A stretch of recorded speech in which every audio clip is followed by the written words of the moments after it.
Yes, we can hear you now. Please, a few words about the current status of affairs at the European level for the power industry, and maybe a little conversation in what is related with Romania and the countries in the eastern part of Europe in the same respects. Sorry, I only heard the Romanian translator right now. So if we could have a moment to hear the I will try to moderator. repeat, and maybe the sound will be right now. I was asked you to make a few comments about how you see from the level of Eurelectric the current status of affairs for the power sector in Europe in this context of Green Deal, national resilience plans, and so on. And maybe a short comment aside about the eastern part of Europe and Romania. Well, thank you, and thank you for the invitation on this very, very hot day. This is really a day where we need the electric services for cooling, especially. From my limited understanding of Romanian, I could hear that you have all the big discussions going on about energy poverty, hydrogen, interconnectors, decarbonization, everything. It's all the same buzzwords that we're dealing with in Brussels. And right now, we are moving closely towards crunch time because we have the big legislative package coming from the European Commission.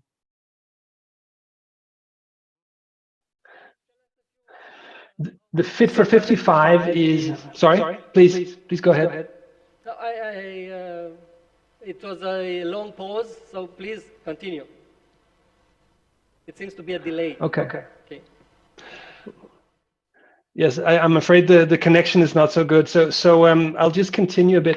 Well, the big picture here, I understood that you asked me to zoom in, zoom out. So I'll zoom out a bit and say the big picture here is really that we are looking at yet another legislative package which will significantly change and accelerate the pace of decarbonization in the next 10 years, because reaching 55% is really qualitatively different from what we had agreed with the clean energy package just a few years ago. Now, such a change can be a little bit intimidating, but I think we should not let ourselves be too scared about this. There's really plenty of opportunity in this for the electricity sector. We should not underestimate the changes that are needed either, because it is really a comprehensive and fundamental change of the entire economy that we're looking at in order to succeed with this ambitious plan. In Eurelectric, we call the 2020s the electric decade. Essentially because everything we need to do will entail an electrification of the energy system, whether it's about the end-use sectors, the transport, the heating systems, or the industrial processes, or whether it's about, for that matter, the green hydrogen that the gentlemen were talking about before in the conversation. Everything will have profound impact for our sector, the electricity sector, and that is good in the sense that it is going to be a very active, a buzzing, and very interesting decade with manifold investments and a lot of activity. Now, Eurelectric is determined, and the new presidency, which entails one of your compatriots, Corina Popescu from Electrica, and is led by Jean-Bernard Lévy, the CEO of EDF, is very determined to make sure that the electricity sector reaps all the benefits from this transition and really sees the full potential of this as an opportunity socially, industrially, and strategically for Europe. And that's one of the key priorities.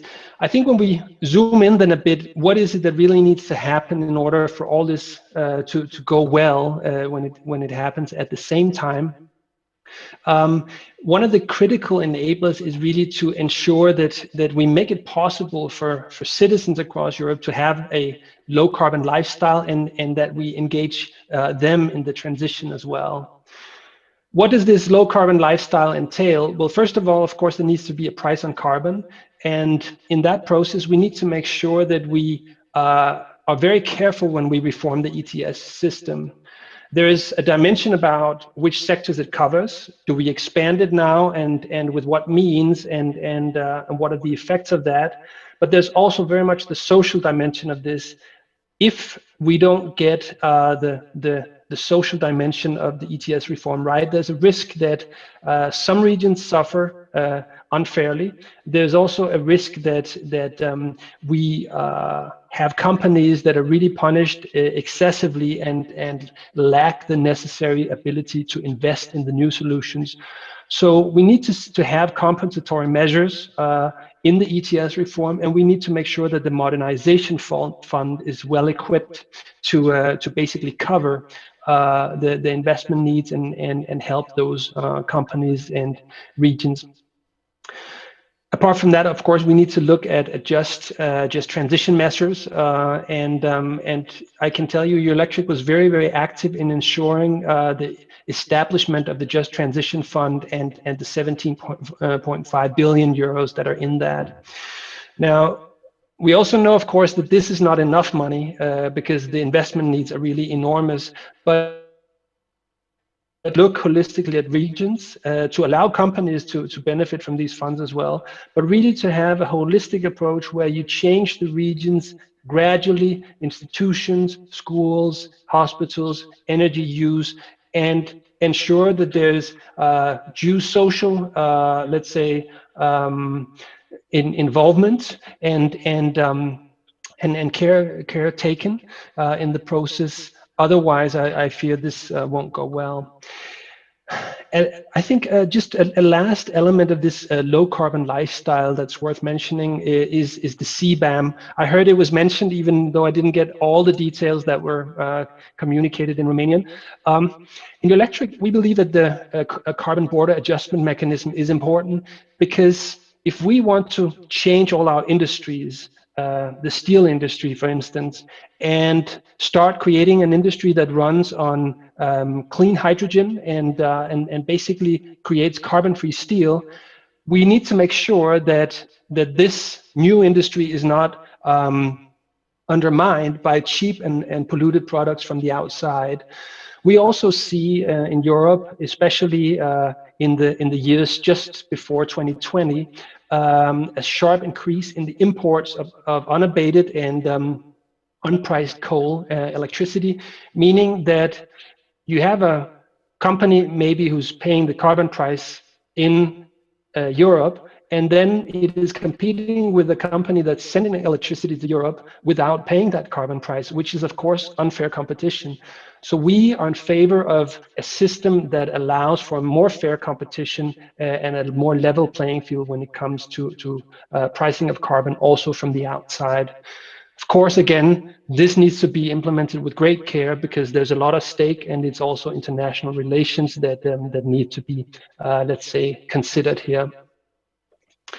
Another key priority for the new presidency and for Eurelectric in general is to make sure that we can deploy all the necessary technologies as part of this transition. We know that there's a huge task in relation to ramping up the deployment of wind and solar. We also know that that's not going to be enough. We're going to need backup technologies. We're not going to need generation from our hydro plants, from our nuclear plants, and we're also going to need some transition for thermal plants. Otherwise, we risk energy security in a critical phase where electricity becomes more and more important for the entire energy system. So this notion of ensuring that all technologies can be deployed for the purpose is really a key one for Eurelectric. The last one is that that we want to show the resilience of the system. We need to work on the resilience and we need to invest to get the resilience, but we also want to show how a more electric system can ultimately become more resilient, more capable of handling, for instance, fluctuations, because more of the demand side is electrified, and because we have a whole range of technologies that are contributing to it. In order for that to happen, we need to have the right investments in the grids, and here I'm particularly thinking of the distribution grids. The gentleman before talked at length about transmission, which of course also is important.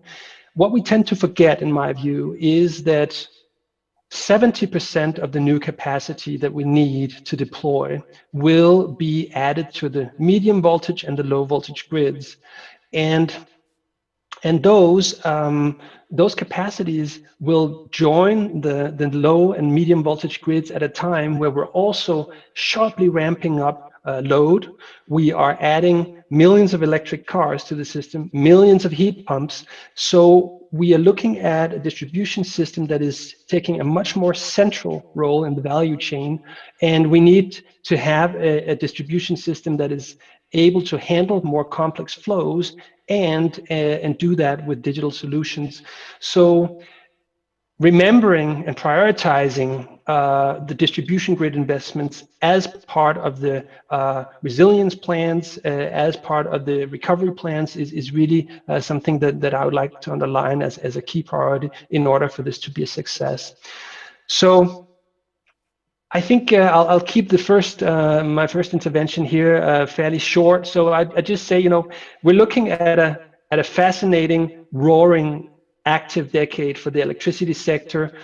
We must not be too intimidated by everything that needs to happen, but we shouldn't underestimate it either. Policymakers should not underestimate it. Regulators should not underestimate it. Industry players should not underestimate it. We need all to work together, and we need to have a sharp focus in order to succeed. And we need to rapidly do away with any obstacle that's in the way. So thank you very much, and happy to take any questions you may have. Thank you, Mr. Ruby, for this overview and for these perspectives. I'm convinced that some of those ideas you presented in respect to the distribution grids, for example, are soon to be a reality, a present concern for the Romanian economy also. One question, please, and that would be, if from your position in such a big organization, is it that you see some significant differences in perspectives and actions planned by the companies in the eastern part of Europe and the rest of Europe?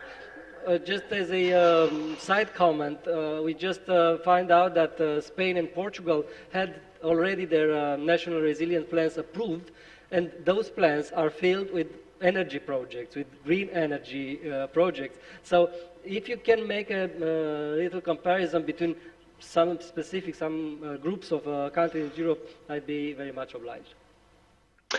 Yeah, well, I would say that if we go 10 years back or even just 5 years back, I think that difference was much bigger, honestly. When I came to Eurelectric as Secretary General around 5 years ago, 4.5 years ago, my perception was that the difference in culture and focus in East and West was more explicit than it is today. I would say there's still differences, and they relate to the fact that there are different starting points for the energy transition. If we look, for instance, in Eastern Europe, the generation mix is to some extent different. That means that there's probably a higher concentration of high carbon assets. So that means that the changes that need to happen now in the system are more fundamental than the ones that need to happen in some of the Western European countries. Another difference is the nature of, for instance, the car market. We have, at least in some Eastern European countries, a car market that is predominantly focused on second-hand cars. And it's clear that if there's not a lot of EVs around, first generation EVs around, and not at all a lot of secondhand EVs around, the focus on electromobility is of course smaller, and the perceived need for charging points, for instance, is smaller. Now, if we look to my country, Denmark, for instance, 25% of all new cars had a plug this year. That's a lot. Look to Norway, it's 50% of all new cars that have a plug, and very rapidly in Norway, it's going to be 100% within the next 2 years or so. So that means the passenger car segment is moving very, very fast to electric in parts of Europe, in other parts of Europe less so, and we need slightly different policies in order to make sure that we get an even and fast rollout of charging infrastructure. In some parts, it can be handled with more market-based approaches. In other parts, we need to see governments actively promoting this. Otherwise, there's a risk of being disconnected from the European electric mobility ecosystem, and that ultimately will mean that people or some countries will see less tourists come. It will mean that they don't reap the benefits of cheaper and also cheaper to run cars. Thank you for your answer. Earlier today we heard Mr. Theodor Chirica from Eurelectric talking about the EU taxonomy, the file that occupies half of the time of working time for Mr. Chirica. Please give us a few hints on one or maybe two pieces of legislation / regulation under working now in Brussels, where Eurelectric is very interested in and very active. Well, I would concur that the taxonomy is a key piece of legislation, because ultimately it's going to be setting the direction for how the financial world will be looking at different types of assets. So we attach great importance to that file too, and we've been very active in ensuring that as much as possible this is balanced. Here is another, let's say, example of where companies and countries look very differently at what is the right approach. For instance, how to deal with the gas assets is let's say, a topic of some, let's say, disagreement and divergence in views in Eurelectric. A few other files of key importance, of course. Well, there are so many, frankly, that we have clustered them. We have clustered them in 5 key areas that we deal with. The first one is the overall architecture and the 2030 ambition, which is the ETS reform, the Renewable Energy Directive, and the Energy Efficiency Directive. How do they play together? How do we make sure that this is balanced socially, but also in terms of the investment signals and the policy architecture? The second key priority we have is e-mobility. There's a whole range of files relating to that. The Alternative Fuels Infrastructure Directive, the infrastructure plans, the 10E and the 10T, how do they play together and support e-mobility? And we also are expecting new CO2 standards for cars. Then we have a whole range of legislation coming, which is related to the investment frameworks, the market arrangements. This is about the fundamentals such as MiFID and EMIR that really regulate how companies must do their economic governance. It is about how the markets are structured, and here we feel that there's a clear lack of investment signals. It is the state aid guidelines and so on and so forth. Our fourth priority is the energy sector integration. You've been touching upon the hydrogen gas classification. What is green? What is pink? What is, what colors get what credentials and so on and so forth? How do we make sure that this hydrogen adventure takes off? And how do we make sure that it remains an energy efficient and systemically efficient approach that we take to this? And the last one would be the infrastructure, where we see a major need, as I mentioned, for investments in distribution grids, but also in other infrastructures in order to make all this happen in a short time. One final comment, please, and I start with this word on the screen here. We started this idea of the 7th edition of Energy Strategy Summit based on the idea of integration. And what we meant by this concept was that we are starting from an observation. Few decades ago, still energy was a distinct part of the society, where the other parts of the society went and take what they needed. We feel that in these years, and maybe even more in the years to come, energy is part of each player, of each individual, of each company, organization in our societies. And this is the integration we had in mind, the idea that energy is not per se a field, an industry, but part of every other activities in our societies. Do you feel this also, and more important, do you see that the companies in Eurelectric are changing in this respect? Are there any new players joining Eurelectric from different fields than energy per se? It's a good question, and I would agree that this notion of integration is really one that characterizes the energy space in these years. Now, Eurelectric as such is governed by national associations, so the direct members controlling the association are national associations. But indeed, we see players such as Tesla in some of our working groups. Just to give an example, and this notion that everybody gets more involved with energy, I really strongly agree with. Our previous president, Mr. Magnus Hall from Vattenfall, he said, a solar panel is going to be like a fridge. Everybody will have one at some point, and we need to be ready for that world where it's not a one-way street from the big power plant to the end consumer. It is a much more complex set of flows that needs to be monetized and valued in a different way.